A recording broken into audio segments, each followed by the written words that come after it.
Overlord and the Omega have served as the big bad guys of Ninjago, and because of that, they're one of those characters who cannot get enough of that seductive comparison button. Ever since Season 8 was released, theories have been going around debating whether the Overlord is an Oni or not. And in my video debunking that theory, the ultimatum to the debate was to determine who would win in a fight between the Dark Lord himself and the Bringers of Doom. So today, I will be comparing the statistics and character traits of the source of all darkness and evil in Ninjago and the leader of the Demons of Destruction to see who would win in a fight. I'm selecting the Omega to be the Overlord's opponent in this matchup because they've been compared to the most. So before I begin, I would like to note that this video does not serve to claim one character being better than another, or which season they appeared in was better. So all biases will be put aside, because we are determining which fictional character from a fictional TV show would win in a fictional fight, for entertainment purposes. So yeah, if you get butthurt that your favorite character didn't win, shoot me. With all that being said, let's get right into the video. To measure both the Overlord and the Omega's abilities, we'll be analyzing each of their strength, speed, intellect, endurance, and elemental power. So the first category is up.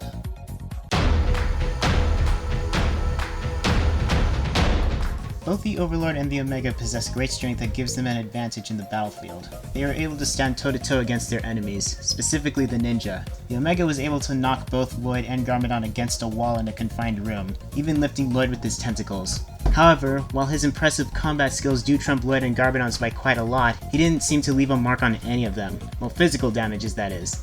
Psychological damages, on the other hand, well, he was able to sense Garmadon's fears and doubts and used it against him, but he left no scarring of any kind on Garmadon. Sure, he weakened him, but the latter showed no signs of damage on his body whatsoever. The Overlord, on the other hand, showed that he could physically hurt his opponents. He was able to keep up with Lloyd on the Dark Island, withstood the latter's attacks, and had enough power to send Lloyd flying at large distances every time they made contact. I mean, seriously, he broke Lloyd's leg by throwing him across the beach. That's not even the strongest we've seen him yet. In his Golden Master form, he was able to lift and move Ninjago City into an impenetrable fortress. According to Cura.com, skyscrapers tend to weigh at around 222,500 tons. Even if the city doesn't have that many skyscrapers, the Overlord was able to move and lift multiple buildings, so he's probably moving more than 222,500 tons with golden power. Overall, yes, both sides have great strength, but the Overlord curb stomps him in that category.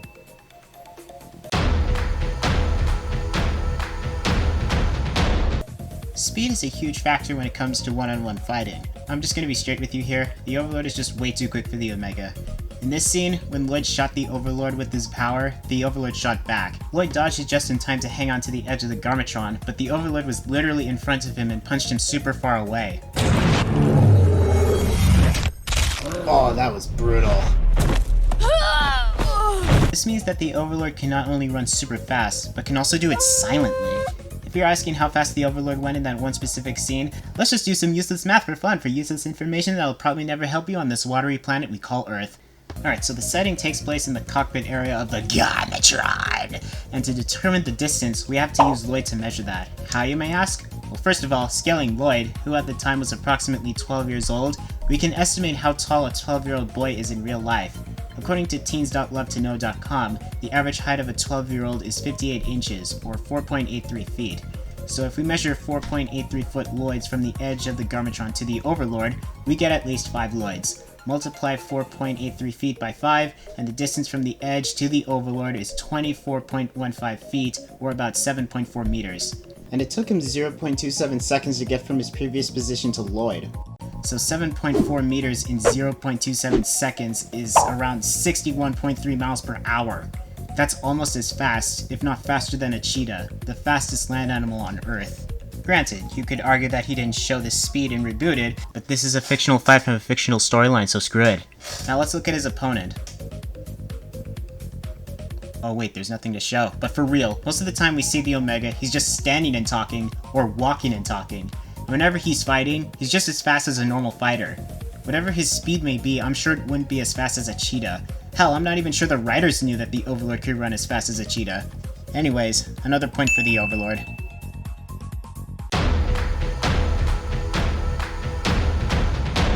Having a tactical mind in a battlefield is very crucial to achieving victory. Both the Overlord and the Omega have shown to be cunning in their own right.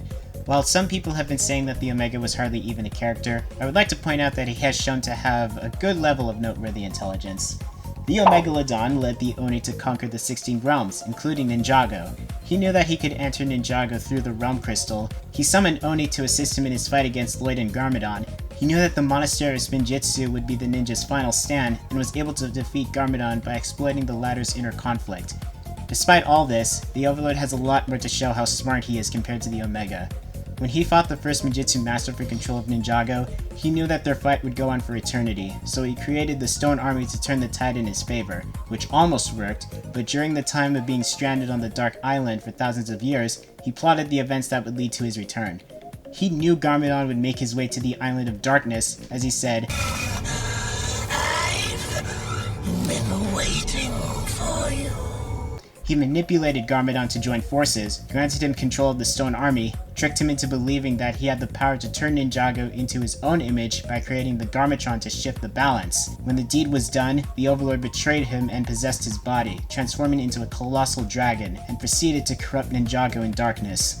After his defeat with Lloyd, he knew that he would be able to defeat his enemies by stealing Lloyd's golden power. He infected Borg Tower's network as a digital virus, and spread his corruption to all the robots in Ninjago City to hunt down the ninja.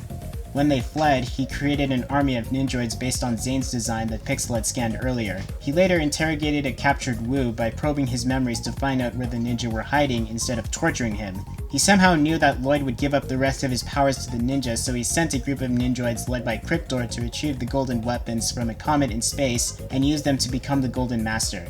Dude, this guy's literally an evil mastermind. Talk about being one step ahead, am I right? Plus, this dude was stressing out way too much about Garmadon being an Oni but wanting to save Ninjago. He's over here acting like one of those ethnic stereotypes. The Overlord proves to be much more cunning and tactical minded than the Omega, as well as a master of improvisation.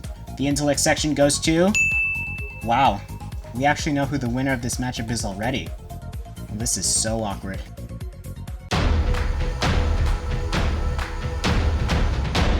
At this point, it's kind of useless to keep going, but let's do it anyways. Endurance, as well as durability, is the ability to withstand any type of process without giving way. But how much can these guys take? Now, this is probably one of the hardest sections to do on this list, as these guys can take quite a lot of damage. In episode 98 Endings, the Omega and the Oni were vanquished by the Tornado of Creation. According to the Ninjago wiki page, Creation, as the name suggests, grants the user the ability to create stuff. The Tornado of Creation is a combination of individual elements, mainly earth, lightning, ice, and fire, that creates a maelstrom of pure energy that can create something out of nothing. But if done incorrectly, it would lead to disastrous consequences, which are never revealed. So, Night Fury, how does weak sauce Overlord stand up against this, huh, Night Fury? Huh? Well, actually quite well. The Overlord was obliterated by Golden Power, which was one of the strongest elements in Ninjago, being opposite power to darkness. It allows the user to become essentially an omnipotent being. Even though the Overlord was defeated by Golden Power, he survived as the balance between good and evil must be maintained. Even though they are different powers, Golden Power is basically creation but jacked up on steroids. He also went toe-to-toe against the Golden Dragon, supposedly the strongest elemental dragon of all. Although I can barely see diddly squat on what's going on, they seem to be sumo wrestling each other in the air. Also, the Overlord used Golden Power during his time as the Golden Master, and was able to withstand the combined power of the Golden Weapons. But a lot of people like to look at the whole Zane thing and argue that the Overlord should lose points for that. You can look at it that way, but you also have to take into the account of Zane's heart exploding, the Overlord not trying, overanalyzing his facial expressions, Zane keeping him stationary while the Golden Weapons caught in the blast radius, the Golden Weapons destroying Zane, the Overlord's spirit being dormant. Yes, Zane defeated him, sure, but it didn't necessarily kill him, since Lloyd, in his golden ninja form I may add, couldn't do it either. But because of the fact that Zane was able to pull that off, people are assuming that the Omega should be able to do the same. But if the Omega were in that scenario, touching the same areas of the golden weapons would feel like touching an active electric fence to him. It wouldn't matter anyways because the Overlord spirit is essentially indestructible and durable on its own. On top of that, the Overlord took on the first Manjitsu Master thousands of years ago, who at the time had golden power. There aren't exact visuals as to what happened during that time period, but we can safely say that the Overlord took golden blasts to the face and always walked out unscathed. In the end, I'm gonna give this to the Overlord's Overload. If he could survive a blast of golden power, the same power that acts like a repellent to the Oni, then he can certainly survive the blast radius of an exploding heart. You can take my reasoning with a grain of salt, but comparing creation to golden power is like comparing apples to oranges. If you were to compare someone who was swept up by a tornado to a guy who stood up against two superpowered beings like himself, wrestled with a dragon that's on an equal power level as him, as well as taking a blast up close, well then I'm sorry. But I have to say, the guy walking out of godly confrontations deserves the point here.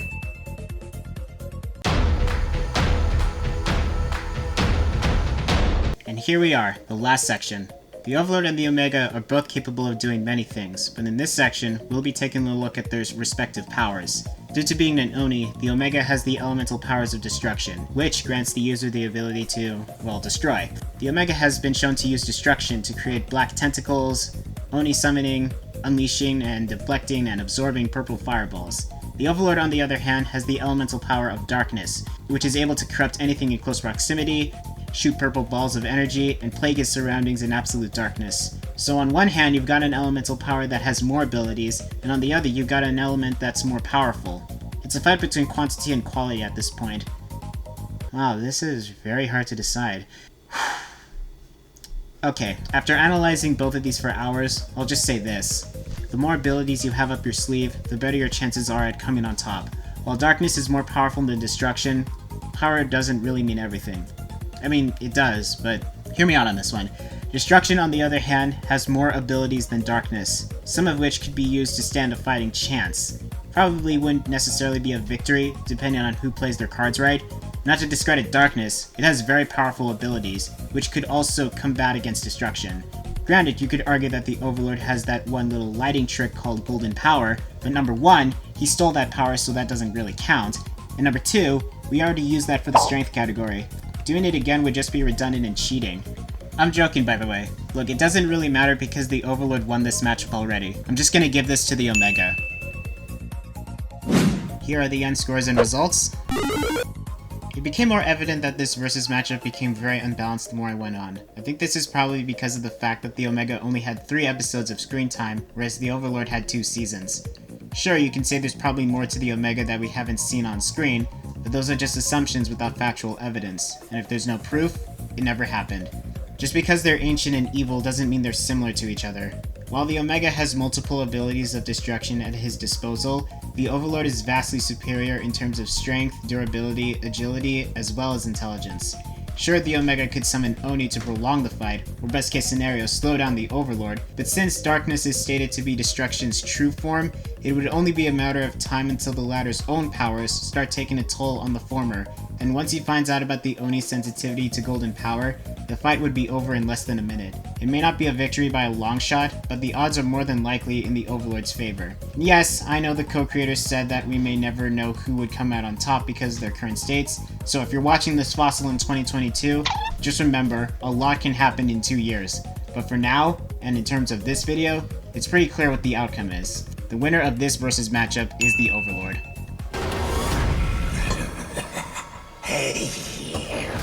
Yes! Who should be next in my versus series? List them in the comments below. Anyways, I hope you enjoyed this one as it took a while for me to edit. If you haven't yet, please show your love and support by hitting that like and subscribe button if you enjoyed. And don't forget to follow me on Twitter at King Nightfury. And as always, I will see you in the next video. Bye bye!